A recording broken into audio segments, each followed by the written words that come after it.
This meeting is being recorded. Hello, everyone.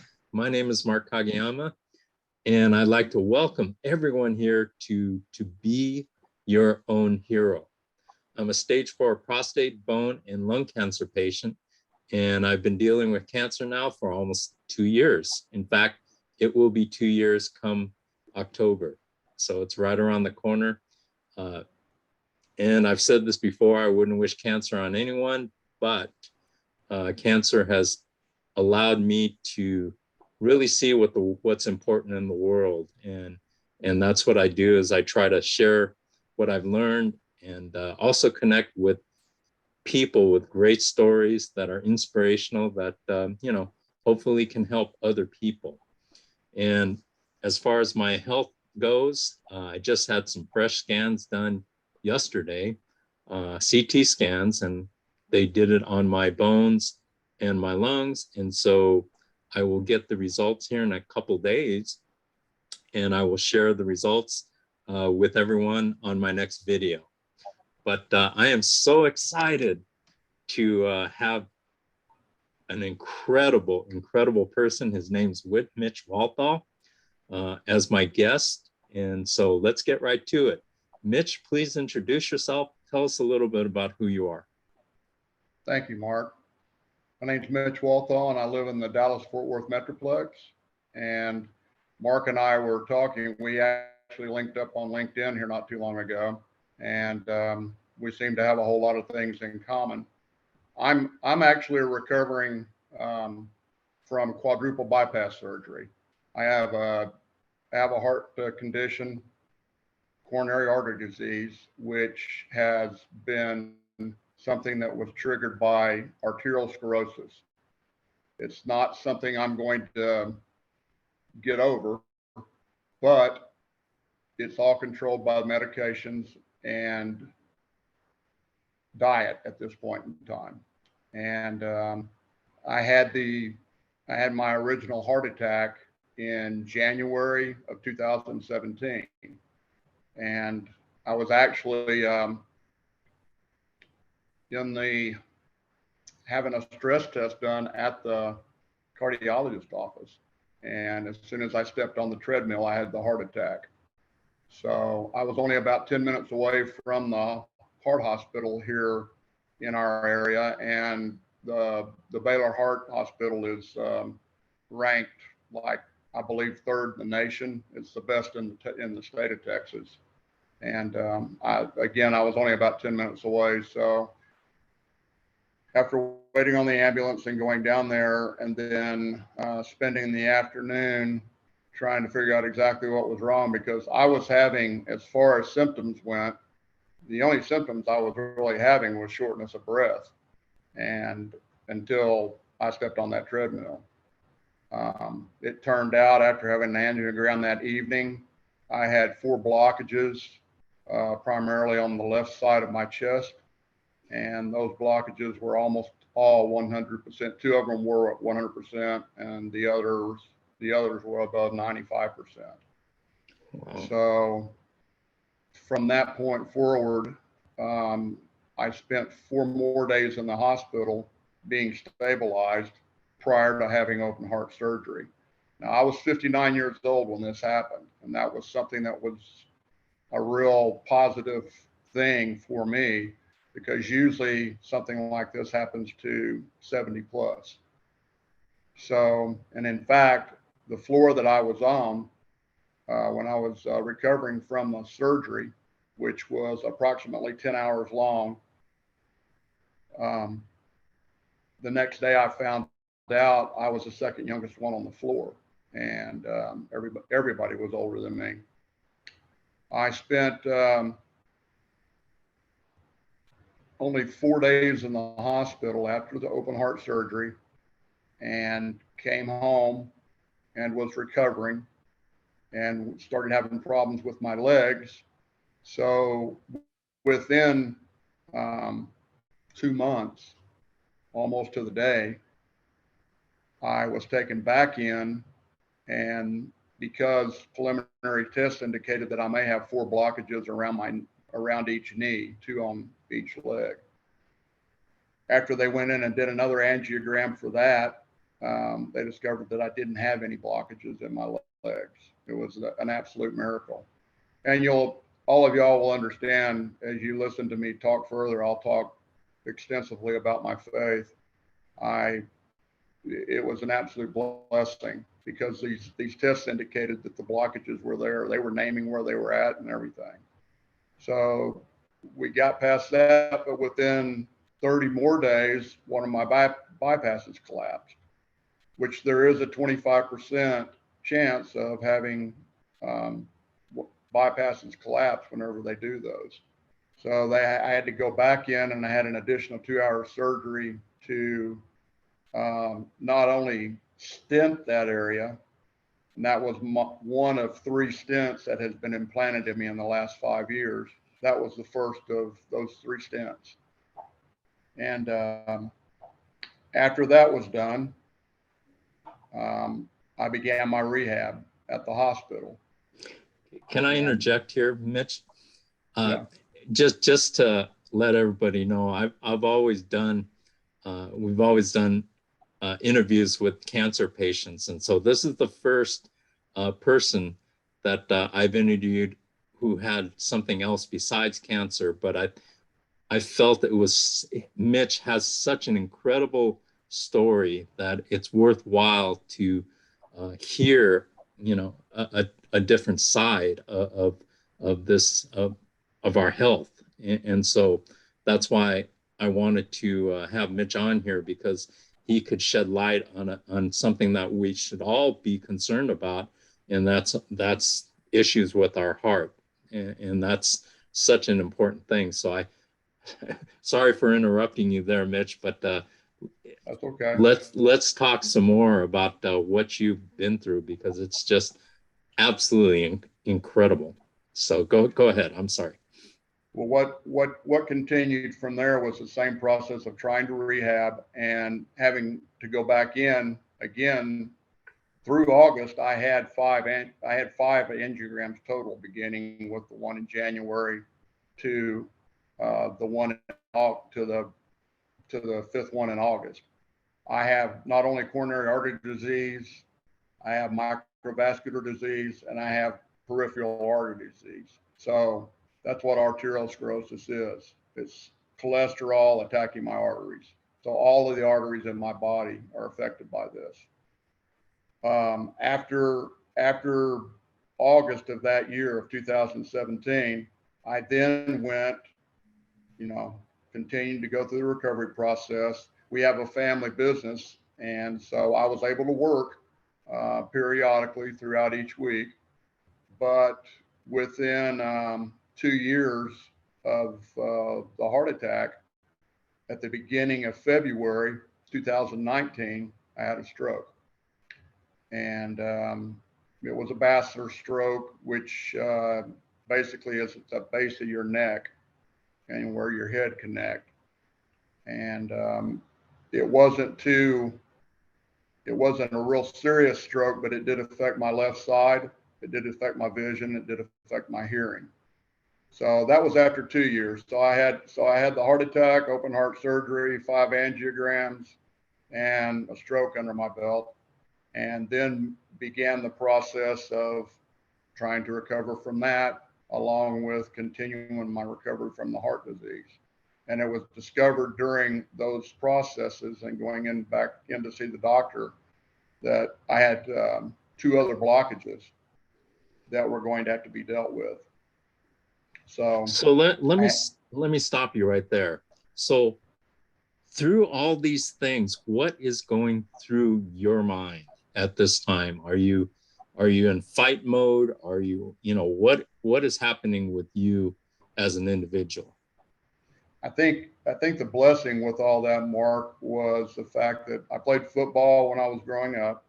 So I was an athlete, and I had the ability to get myself ready for the game, if you will. And with my faith, that's what helped me. That's what sustained me, is those things. I've got a wonderful family, a very large family. I have 4 children. My wife and I were very blessed with our 4 children, and we have 9 grandchildren. So And I've watched 3 of my grandchildren be born through this whole process.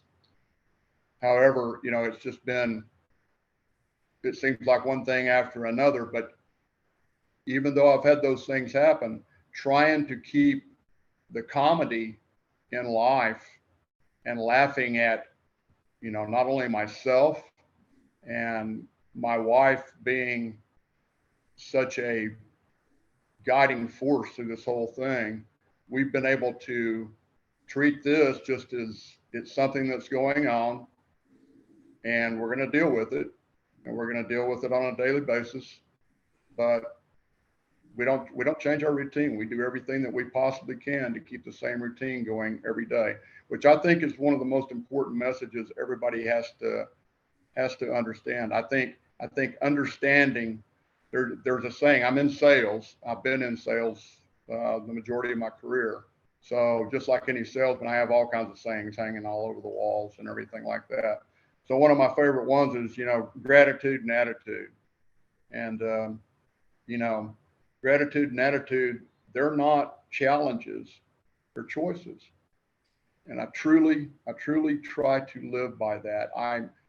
I've always been known for my integrity in the business that I'm in, and being a guy that somebody could call to get the job done. And I've had it, too many people tell me that, to not know that that's what they think when they're calling me. And I'm, you know, luckily I've been, you know, I'm getting ready to celebrate the end of my 40th year in my industry. And, you know, I have so many people that have followed me from place to place as I moved around during my career, and have followed me to work for my son. And it's been just a wonderful experience.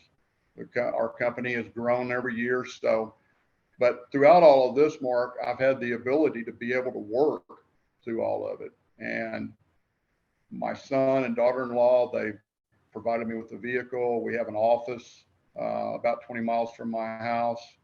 And again, my wife and I just keep trying to do the things that we normally used to do. I do have problems traveling a long distance or anything like that. So we have to make accommodations for that. However, you know, the day-to-day routine is very important. And I think everybody needs to understand that, and keeping a sense of humor about things. But one thing I haven't mentioned here is the very first night when I had the heart attack, the individual that did the first angiogram on me, he ended up becoming my cardiologist. He wasn't my surgeon. They brought in a surgeon for that, but he is my cardiologist, and he can do everything that a cardiologist needs to do as far as stenting and everything like that. So he's also the same age as my daughter, who is also a doctor. And that has been really wonderful, because he took the attitude from the very beginning to tell me, I want you to understand, this is like a ship. And he goes, I'm the captain, and you're one of the people that work on the ship, and you have a job to do just like everybody else. And you tell me whenever you need anything. And that's when we all go to work. And, you know, not only do I have my regular doctor that I go see, and any other specialist that has been brought into all of this, my cardiologist has accepted the role of being in charge of my health. And one of the last angiogram that I had was about 1.5 years ago. And that was to fix, to implant that third stent I was telling you about earlier. He told me prior to that, he goes, I'm not real sure. He looked at me with a question look on his face. He said, I really don't want to put you through this if I don't have to. And it, you know, we always had a deal. And he told me this early on, and he told me this that day after I reminded him that he had told me early on. And because he's the same age as my daughter, he told me in the very beginning, he goes, if you were my dad, I would get this done that I'm recommended right now. And I looked at him that day and I said, you told me that a long time ago. Is that where we're still at? And he goes, yes. And I said, what would you tell me to do? He said, you need to get this done. So I did. When he went in there, the blockage was actually twice as bad as what the images were showing from the outside looking in. So it was a wonderful thing, and has been a wonderful thing. I don't have doctor stories to tell or nightmare stories about any of that or some of that, because a lot of people do, but I've been so wonderfully blessed with that as well. It's the people from my church, my family. It's just all been a great ride from that standpoint. And just to know I've got that strength, because as you know, and as I explained about being an athlete, it's all a team atmosphere. So all I got to do is get ready for the game when something comes up. And I've been able to do that every time. And, you know, like I said, I've had 10 plus angiograms done now, and that doesn't count all the tests that they run from the outside looking in before they have to go in and do something. And it's quite invasive to have an angiogram done. They go through your femoral artery, and they run basically what looks like a piece of spaghetti through you. But that's how they actually stent you.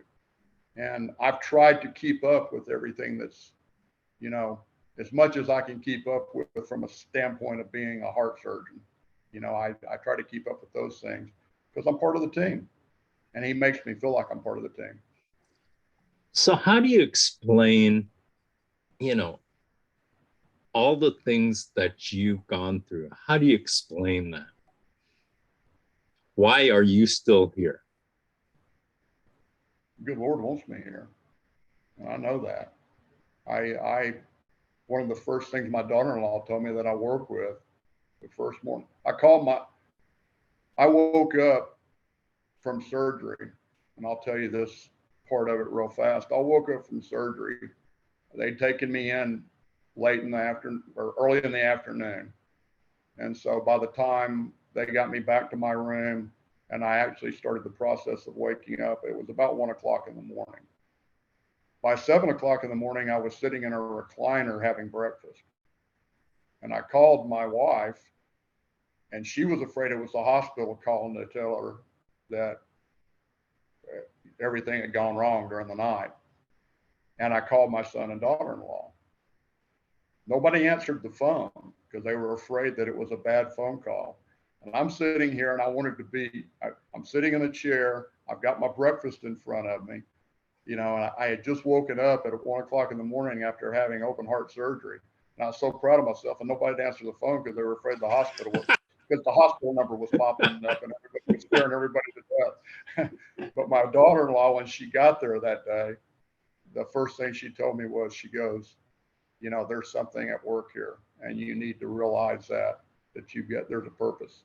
There's a purpose here other than what all the other things that you're doing are important, but there's a purpose here. And that's the kind of family I have.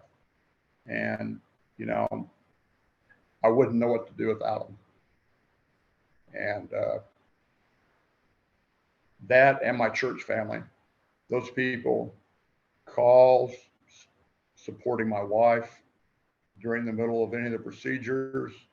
And some of the procedures have been quite long, like I said. So it's almost been for me, I don't want to say a good journey. That's not the correct word for it, but it has been an enlightening journey. And I feel like I'm a better person because of it. And I know that may sound strange, but I've become better with my faith. Number one, that's the most important thing.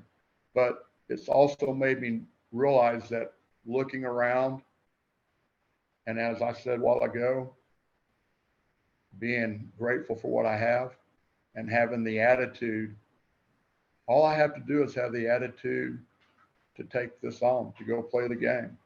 I'm going to get knocked around some, and it's going to hurt and all of that, but it's easy to put it on the back burner because I've got so much support, and I'm not going to let these people down. It's one of the things my wife has told me multiple times. You still got bills to pay. You got things you got to do around the house. You got cars to wash. You got to register my car next week. That's what I'm saying. Life has never stopped because I have this. So that gives me a purpose to wake up from, 9 hours of surgery. So That's awesome. I never was worried about it when I went in, like some would have. And my wife and I was just getting ready for the game. It really was. She held my hand right up until I went onto the field. And so I did my part and everybody else did theirs.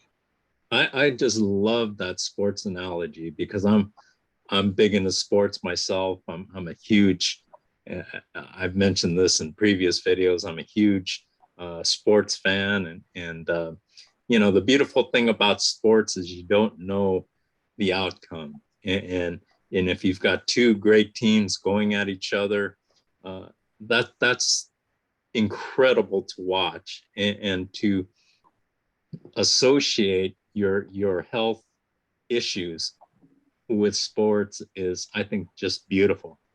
Absolutely beautiful. One of the things I wanted, if you could share a little bit more about the role your faith has played in your recovery and sustaining you while all this is going on, if you could share that with us. Well, one thing is you've been a real grounding point for me to know what to really do at my church now with several people that have asked me these questions before about what's going on, because it's great to know that I feel like my purpose is what we're doing right now. I feel like that's, when I think about something else that I may have been, that the good Lord left me to talk about while I was here, I can't think of anything better. Again, as I was telling you prior to us getting started, Mark, I'm very long-winded. I'll talk from, I'm a typical Texan. I'll talk your leg off, and we can go fishing, we can go ride in my car. I've got a Corvette out there. We can go do that. We can do a lot of different things. We can talk about pest control if you want to, but I mean that's the way it is that's the way I want it. And I want everybody to understand this is just something. This happened to me. This didn't happen to somebody else. If something else doesn't get me, this is going to get me. But like you were saying earlier, we're all going to go one day, but and in a way I know my fate, but I don't know what the story is going to be. I don't know how the story is going to end. And I'm loving writing the story.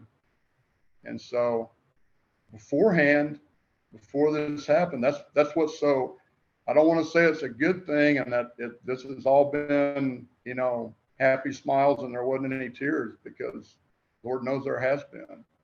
But, you just learn what you got. You learn who you have. You learn all the things that are going on around you. But all those people at church, they've been wonderful. People I don't even know and would call my wife, things like that, because family means so much to me. And I mean, we have everybody in here. It's really, it's kind of funny too. My daughter was born first, and we had 3 boys. Then we had, of the 9 grandchildren, 8 of them are boys. So the sixth grandchild was a girl. So there was quite a party put on for that whenever we finally got an additional girl in the family. My daughter was like finally saved from everything, because she was always a permanent babysitter for everybody. But her being a doctor and being local, she's a doctor of physical therapy. And so that's worked out real handy for me, because I've